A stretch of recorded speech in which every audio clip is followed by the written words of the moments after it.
ক্রিকেটারের চেয়ে যেন বড় হয়ে উঠেছেন তাহিদ হৃদয়। কিন্তু কেন? গতকাল এলো এমন সিদ্ধান্ত যাতে করে যে কেউ বলবেন সকল কিছুর ঊর্ধ্বে হৃদয়। আর এর পেছনে ক্রিকেটের মব জাস্টিস। 2 দিনের জন্য বরখাস্ত করা হয়েছিল 2টি ম্যাচ থেকে। একটি ম্যাচ থেকে মোহামেডানের একটি বরখাস্ত ম্যাচ কাটানোর পরেও দ্বিতীয় ম্যাচটিতে মোহামেডানের পক্ষ থেকে অ্যাপিল করা হয়। অ্যাপিল করে সেই রায়কে বৃদ্ধাঙ্গুলি দেখিয়ে মাঠে নামানো হয় তাহিদ হৃদয়কে। সেই তাহিদ হৃদয় তারপরে ম্যাচও খেলে ফেলেন।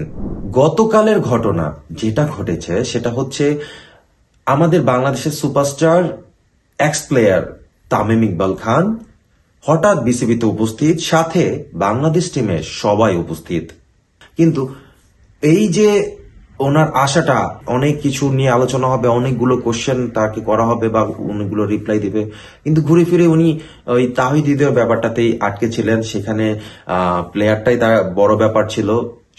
সতীর্থর কাছে কাঁধ মিলিয়ে দাঁড়িয়েছেন, কিন্তু গল্পটা তো এখানে সতীর্থর কাঁধে কাঁধ মিলিয়ে দাঁড়ানোর ক্ষেত্রে তো আপনি নিয়মকে পরিবর্তন করতে পারবেন না। এখন এলিট প্যানেলের আম্পায়ার সৈকত আমাদেরকে রিজাইন দিয়ে দিচ্ছেন বিসিবিতে, আর আম্পায়ারিং করবেন না। তা কি আমাদের কি বিশ্বমঞ্চে ছোট করবে না? যে কিনা বাংলাদেশের আম্পায়ার, যে কিনা আইসিসি সেরা আম্পায়ারদের একজন, সে কিনা দেশের ক্রিকেটের প্রতিনিধিত্ব করবেন না বিসিবি থেকে। এখানে তাহিদ হৃদয়কে একটা ফেভার করার জন্য, মোহামেডানকে ফেভার করার জন্য যেই ঘটনাগুলো ঘটে আসতেছে, ক্রিকেটের মব জাস্টিস। আগামী প্রিমিয়ার লিগে তাহিদ এর এক ম্যাচের বকেয়া নিষেধাজ্ঞাও মোহামেডানের উপর দিয়ে যাবে।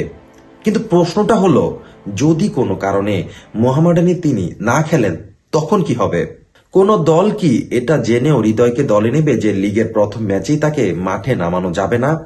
এক ক্লাবের হয়ে মাঠে অসদাচরণ করে পাওয়া তার শাস্তি 1 বছর পর আরেক ক্লাব ভোগ করবে কি? করবে হয়তো, জাতীয় দলের ক্রিকেটার যেহেতু। প্রশ্ন হলো, এক মৌসুমের অপরাধের শাস্তি আরেক মৌসুমে গিয়ে কেন দিতে হবে, যখন এই মৌসুমে সংশ্লিষ্ট দল মোহামেডানের আরো 2টি ম্যাচ বাকি?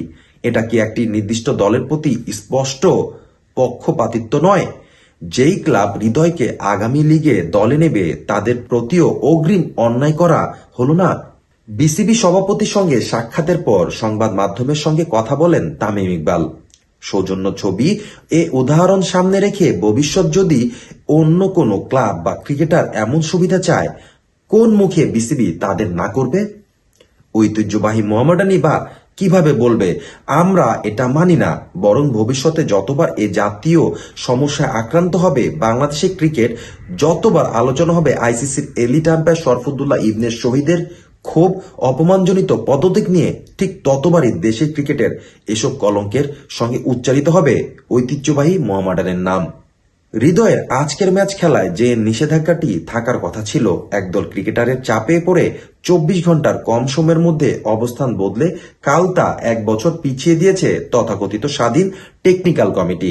এখানে কিন্তু স্বাধীন টেকনিক্যাল কমিটি আমি বলতেছি। আবার এই টেকনিক্যাল কমিটি থেকে আমাদের আম্পায়ার মনি রিটায়ারমেন্টে চলে, উনিও কিন্তু পদত্যাগ করেছেন।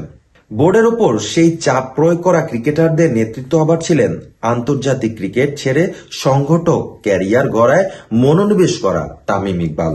এত বছর ধরে আন্তর্জাতিক ও জাতীয় পর্যায়ে খেলা একদল ক্রিকেটারের পক্ষে সজ্ঞানে কি করে সম্ভব হলো একজন ক্রিকেটারের মাঠের অখেলোয়াড় চরিত আচরণের দায়ে পাওয়া শাস্তি প্রত্যাহারের জন্য বোর্ডকে এভাবে চাপ দেওয়া যায়? আমরা একটা গোষ্ঠীকে একটু সাপোর্ট দিতে গিয়ে যেন পুরো বাংলাদেশকে ছোট না করি, হেয় না করি।